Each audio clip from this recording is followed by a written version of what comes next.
Vocês conseguem imaginar ouvir isso no dia mais feliz da vida de vocês? Eu estava ali, no altar, vestida de noiva, radiante, olhando nos olhos do homem que eu amava, quando meu pai se aproximou, fingindo me dar um beijo de parabéns, e sussurrou no meu ouvido: "Você escolheu ele, agora está fora da empresa da família." Gente, eu gelei. Ali, na frente de 200 convidados, descobri que meu casamento acabara de me custar uma herança de 180 milhões de reais. Mas sabem o que é mais louco? Naquele momento, mesmo com o coração despedaçado, eu sorri e continuei a cerimônia.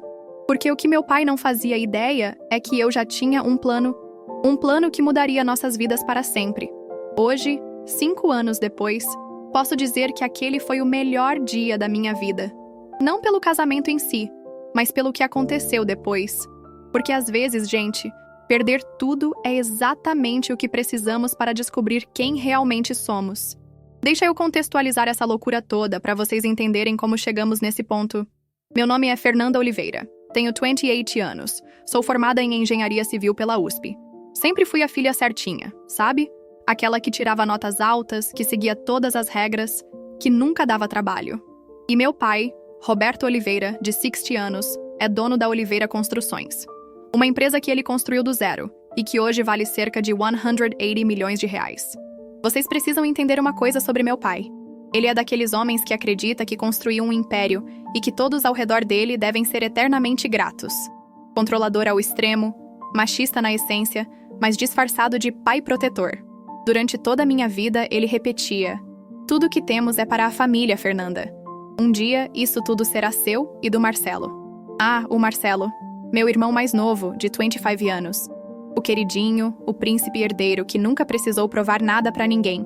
Enquanto eu me matava de estudar e trabalhar na empresa desde os 18 anos, ele vivia a vida boa, fazendo faculdade de administração numa particular qualquer, chegando tarde no trabalho, saindo cedo. Mas claro, ele era homem, né? Então automaticamente estava preparado para herdar tudo. E tem o Diego, meu marido, arquiteto formado numa federal, filho de um pedreiro e de uma costureira. Família simples, trabalhadora, honesta. Tudo que meu pai desprezava. Gente sem ambição, ele dizia. Gente que vai sugar nossa família. Mas eu sabia que Diego era diferente. Eu sabia que ele me amava pelo que eu era, não pelo que eu tinha. E foi exatamente isso que meu pai nunca conseguiu aceitar. Gente, vocês não fazem ideia do nível de controle que meu pai exercia sobre minha vida. Desde pequena, ele decidia tudo. Qual escola eu ia estudar, quais atividades extracurriculares eu podia fazer, com quais amigas eu podia sair. É para seu próprio bem, Fernanda. O mundo lá fora é perigoso para uma menina da nossa família. Na adolescência, a coisa piorou. Qualquer menino que se aproximasse de mim passava por uma verdadeira investigação. Meu pai checava a família, a situação financeira, as perspectivas de futuro. Se não estivesse no padrão Oliveira, era cortado pela raiz. Você vai casar com alguém do nosso nível social, filha. Alguém que agregue à nossa família, não que tire dela. Lembro de um namorado que tive aos 19 anos, filho de um médico. Achei que meu pai ia aprovar, né? Mas não. O cara estudava artes plásticas. Artista não dá futuro, Fernanda. Você quer sustentar um homem a vida toda? E pronto. Relacionamento sabotado. A chantagem emocional era constante. Depois de tudo que eu construí pra vocês, sua mãe morreu deixando essa responsabilidade comigo. Você quer decepcionar a memória da sua mãe? Sim. Minha mãe morreu quando eu tinha 15 anos. E meu pai usava isso como arma sempre que precisava me manipular. Na empresa, a situação era ainda pior. Eu trabalhava o dobro que o Marcelo, apresentava projetos inovadores, trazia clientes novos, mas sempre ouvia: "Você é muito nova ainda, Fernanda. Deixa seu irmão aprender também." Enquanto isso, Marcelo cometia erro atrás de erro, e meu pai sempre encontrava uma desculpa. Ele está aprendendo. Aos poucos eu fui percebendo que não importava o que eu fizesse. Eu sempre seria a filha que precisava provar seu valor, enquanto Marcelo já nascia com o valor garantido. E foi nesse contexto de sufocamento que eu conheci Diego. Foi numa aula de projeto integrado na USP que eu conheci o Diego. Ele estava no 5º ano de arquitetura, eu no último ano de engenharia civil. Tínhamos que desenvolver um projeto de habitação popular juntos e, gente, a química foi instantânea. Não só a romântica, mas a profissional também. Ele tinha uma visão de mundo completamente diferente da minha.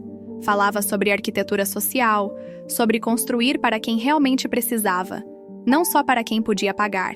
Nos primeiros encontros, eu mentia sobre minha família. Dizia que meu pai tinha uma pequena construtora. Tinha vergonha de admitir o tamanho da empresa porque via como as pessoas mudavam comigo quando descobriam. Mas com Diego foi diferente. Quando finalmente contei a verdade, ele só disse: "Que bom que você confia em mim, mas isso não muda nada entre nós." Escondemos o relacionamento por 2 anos inteiros. 2 anos inventando desculpas, encontros secretos, mentindo sobre onde eu estava. Eu dizia que estava estudando na biblioteca, visitando amigas, fazendo cursos, qualquer coisa para poder ficar com ele. Era exaustivo, mas ao mesmo tempo emocionante. Pela primeira vez na vida, eu estava fazendo algo só meu, algo que meu pai não controlava. Diego conhecia minha situação familiar e sempre me incentivava. "Fernanda, você tem 26 anos, não pode viver a vida toda com medo do seu pai." Mas vocês não entendem. Meu pai não era só controlador, ele era estratégico. Ele sabia exatamente onde apertar para me quebrar. Até que um dia, inevitavelmente, ele descobriu. Foi numa festa da empresa. Eu estava distraída no celular, sorrindo. E ele viu as mensagens. "Quem é esse Diego?" perguntou com aquela voz que eu conhecia muito bem. A voz que antecedia a tempestade. Tentei mentir, mas ele já estava investigando. Em 3 dias, sabia tudo. Nome completo, endereço, profissão, situação financeira da família do Diego. E aí veio a bomba. Ou você termina com esse aproveitador agora, ou sai da minha casa e nunca mais volta. Gente, naquele momento eu tinha uma escolha. Continuar sendo a filha obediente ou finalmente viver minha própria vida. Vocês acham que eu terminei com o Diego? Claro que não. Pela primeira vez na vida eu disse não para meu pai. E, gente, a reação dele foi épica. Ele ficou vermelho, começou a gritar, disse que eu estava sendo manipulada, que Diego era um caçador de dotes. Terminou com: "Se você não terminar com ele em 1 semana, você está fora desta casa e desta empresa." Sabem o que eu fiz? Arrumei minhas coisas e saí. Aos 26 anos, pela primeira vez, eu estava tomando uma decisão por mim mesma. Fui morar com Diego num apartamento alugado de 2 quartos na Vila Madalena. Meu pai ficou chocado. Ele achava que eu ia voltar rastejando em alguns dias. Mas a gente tinha um plano. Diego e eu decidimos nos casar e queríamos fazer isso do nosso jeito. Começamos a economizar cada centavo.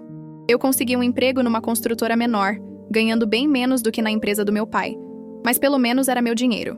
Diego pegava projetos freelancer AOS fins de semana. Durante 1 ano inteiro, vivemos com o básico. Nada de restaurantes caros, nada de roupas de marca, nada de viagens. Todo o real que sobrava ia para o fundo casamento. Queríamos provar que conseguíamos fazer tudo sozinhos, sem depender da família. Escolhemos um local simples, mas bonito na Cantareira. Contratamos um buffet modesto, compramos alianças simples. Meu vestido foi da minha prima, que tinha casado 2 anos antes. Tudo muito diferente dos casamentos pomposos que eu estava acostumada a ver na minha família. A parte mais difícil foi decidir se convidávamos minha família ou não. Diego dizia: "Eles são sua família, Fernanda. Você vai se arrepender se eles não estiverem lá." Então, 1 semana antes do casamento, eu liguei para meu pai. "Pai, eu vou casar no sábado que vem. Vocês estão convidados." Silêncio do outro lado. "Fernanda, você tem certeza do que está fazendo?" "Tenho, pai. Pela primeira vez na vida, tenho certeza absoluta." Ele tentou uma última cartada. Ofereceu pagar tudo, fazer uma festa digna da família Oliveira. Mas eu recusei. "Obrigada, mas já está tudo organizado." O que eu não esperava era o que ele faria no dia do casamento. Gente, o dia do meu casamento foi uma montanha-russa emocional que eu nunca vou esquecer. Acordei às 6h da manhã, ansiosa, mas feliz. Finalmente ia me casar com o homem que eu amava, do jeito que a gente queria. Simples, mas nosso. A cerimônia estava marcada para as 16h. Às 15h30, meu pai ainda não tinha chegado. Meu coração estava apertado, porque por mais que ele tivesse sido horrível comigo, eu ainda queria que ele estivesse lá. Marcelo chegou sozinho, todo desconfortável, e disse: "Pai está vindo, Fer. Ele só está processando tudo isso." Às 15h50, 10 minutos antes da cerimônia começar, meu pai apareceu, sozinho, de terno escuro, com aquela cara fechada que eu conhecia tão bem.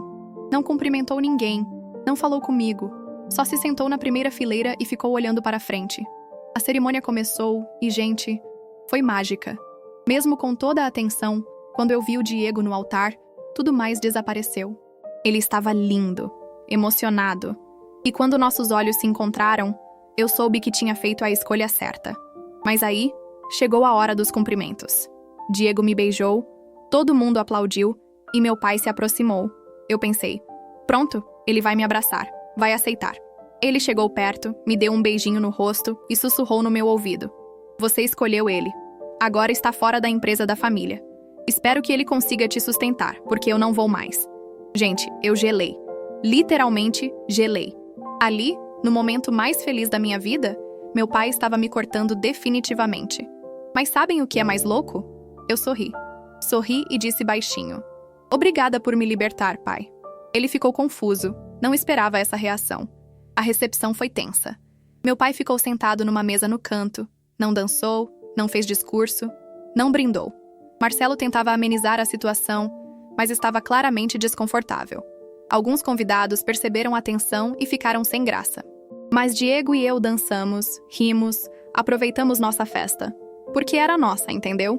Pela primeira vez, algo era genuinamente nosso. E quando meu pai saiu mais cedo, sem se despedir, eu senti um alívio estranho. Finalmente, eu estava livre. Vocês acham que foi fácil depois do casamento? Gente, os primeiros meses foram os mais difíceis da minha vida. Meu pai não estava brincando quando disse que eu estava fora da família. O corte foi total, cirúrgico, cruel. No dia seguinte ao casamento, recebi um e-mail da empresa. Seus serviços não são mais necessários. Favor entregar crachá e materiais até o final da semana. 28 anos de vida, 10 anos trabalhando na empresa da família. E fui demitida por e-mail. Como se eu fosse uma funcionária qualquer. Mas o pior não foi perder o emprego. Foi o isolamento social. Vocês não fazem ideia de como funciona o círculo social da elite paulistana. É tudo interconectado. As famílias se conhecem há gerações, fazem negócios juntas, frequentam os mesmos clubes. Quando meu pai espalhou que eu tinha escolhido um estranho em vez da família, as portas começaram a se fechar. Amigas que eu conhecia desde a infância pararam de me convidar para eventos. Ah, Fernanda, você entende, né? Seu pai é cliente do meu pai. É uma situação delicada. Quando as coisas se resolverem, a gente se fala. Mentira. Elas tinham medo de desagradar meu pai e perder os negócios. Financeiramente, foi um baque gigantesco. De um salário de R$15.000 na empresa da família, passei a ganhar R$4.000 numa construtora pequena. Diego ganhava uns R$3.000 com os projetos dele. R$7.000 para dois em São Paulo não é brincadeira. Tivemos que cortar tudo. Academia, plano de saúde bom, restaurantes, viagens. Teve noites que eu chorava escondida no banheiro. Não por causa do dinheiro, mas pela solidão. Pela sensação de ter perdido toda a minha identidade. Quem era eu sem o sobrenome Oliveira? Sem a empresa? Sem a família? Diego foi meu porto seguro. Nos dias mais difíceis, ele segurava minha mão e dizia: Fernanda, você não perdeu sua família. Você descobriu quem realmente são. Mas mesmo assim, teve momentos que eu me questionei se tinha feito a escolha certa. Até que um dia, 3 meses depois do casamento, algo mudou. Diego chegou em casa com um sorriso diferente e disse: Amor, tenho uma proposta para você. Gente, a proposta do Diego mudou tudo. Ele tinha conseguido um projeto para reformar uma casa nos Jardins e o cliente ficou impressionado com o trabalho. Mas o cara queria mais. Queria que a gente fizesse a parte estrutural também. Fernanda, e se a gente montasse nossa própria empresa? Arquitetura e engenharia juntas? No começo, eu achei loucura. A gente mal tinha dinheiro para pagar o aluguel. Como íamos abrir uma empresa? Mas Diego tinha uma visão que eu nunca tinha tido. Amor, você passou a vida toda trabalhando para construir o império do seu pai. E se agora a gente construísse o nosso? Pegamos nossos últimos R$8.000 de economia, mais um empréstimo que o pai do Diego fez para nós, e abrimos a DF Projetos, Diego e Fernanda. Um escritório minúsculo na Vila Madalena. 2 mesas, 2 computadores usados e muito, muito sonho. Os primeiros meses foram de formiguinha. Reformas pequenas, projetos residenciais simples. Mas, gente, eu descobri uma coisa. Eu tinha talento para negócios. Talento de verdade. Não era só porque eu era filha do Roberto Oliveira. Era meu mesmo. Enquanto Diego cuidava da parte criativa, eu corria atrás de clientes, negociava contratos, organizava as finanças. E descobri que eu era boa nisso. Muito boa. No primeiro ano, faturamos R$180.000. No segundo, R$420 mil. No terceiro ano, pasmem, R$2 milhões. Mas o mais incrível foi perceber que alguns clientes que procuravam a gente eram antigos clientes da Oliveira Construções. Fernanda, a gente sempre gostou do seu trabalho lá. Quando soubemos que você tinha abriado sua empresa, era surreal. Meu próprio talento estava me trazendo o reconhecimento que eu nunca tive na empresa do meu pai. Diego e eu éramos uma dupla perfeita. Ele com a criatividade, eu com o pragmatismo. Ele sonhando alto, eu colocando os pés no chão. Em 3 anos, saímos de um escritório de 20 metros quadrados para um de 200, com 15 funcionários. Mas o que mais me orgulhava era ver que estávamos construindo algo ético, honesto. Tratávamos bem nossos funcionários. Pagávamos fornecedores em dia, fazíamos projetos sociais. Tudo o que eu sempre quis fazer na empresa do meu pai, mas nunca pude. Até que um dia, navegando nas notícias do setor, eu vi uma manchete que me fez sorrir.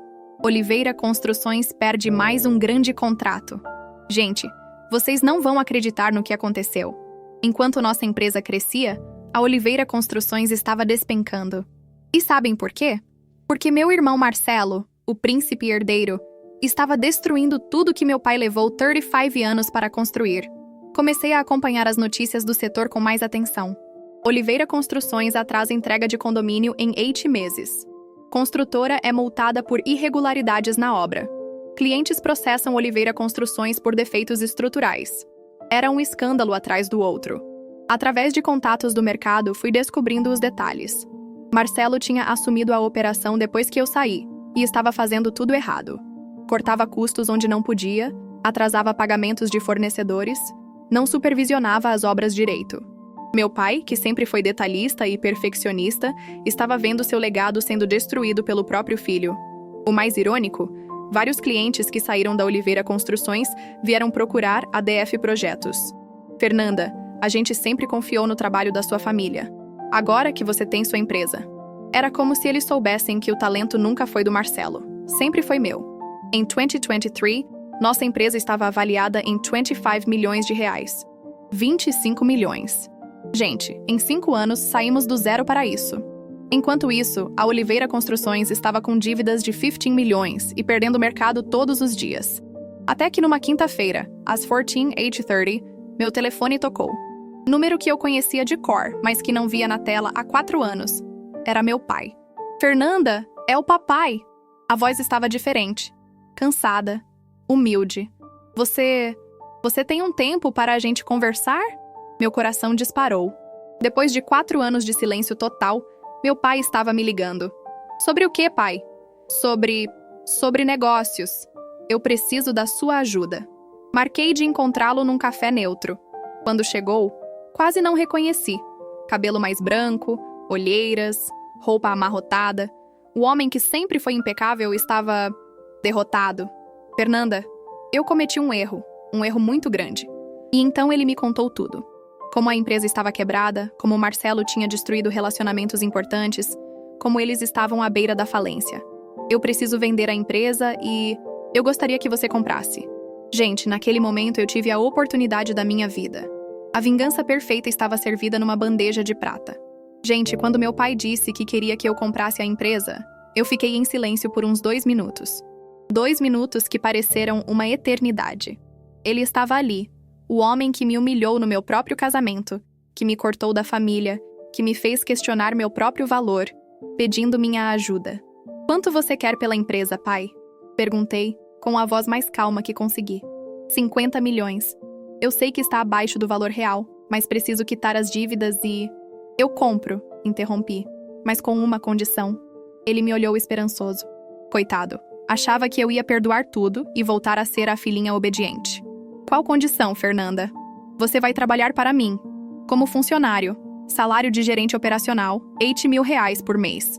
Você vai me reportar diretamente, vai seguir minhas ordens e vai aprender como se constrói uma empresa de verdade. A cara dele, gente, foi impagável. Choque, raiva, humilhação, desespero, tudo misturado. Fernanda, você não pode estar falando sério. Estou falando seríssimo. É isso, ou você declara falência e perde tudo mesmo. Ele tentou negociar, tentou argumentar, mas não tinha escolha. Aceitou. Hoje, 5 anos depois daquele casamento, meu pai trabalha para mim. Chega às 8h, bate ponto, me chama de Senhora Fernanda nas reuniões. Marcelo? Ah, o Marcelo está vendendo seguro de vida. Descobriu que sem o sobrenome protegendo, ele não sabia fazer nada. A DF Projetos hoje vale 8 milhões de reais. 80 milhões. Somos uma das maiores empresas de arquitetura e engenharia de São Paulo. Diego é o diretor criativo, eu sou a CEO, e temos 150 funcionários que respeitam a gente de verdade. Mas sabem qual é a parte mais doce de toda essa história? Não é ter mais dinheiro que meu pai. Não é vê-lo trabalhando para mim. É saber que Diego estava certo desde o primeiro dia. Ele nunca quis meu dinheiro. Ele me ajudou a descobrir que eu era capaz de construir algo muito maior do que qualquer herança. Meu pai me disse uma vez: "Você escolheu ele e está fora da família." Hoje eu respondo: "Obrigada, pai. Porque escolher ele me fez descobrir quem eu realmente sou." Às vezes, gente, as pessoas que nos rejeitam estão apenas com medo de que sejamos melhores que elas. E sabem o que mais? Elas estão certas em ter medo.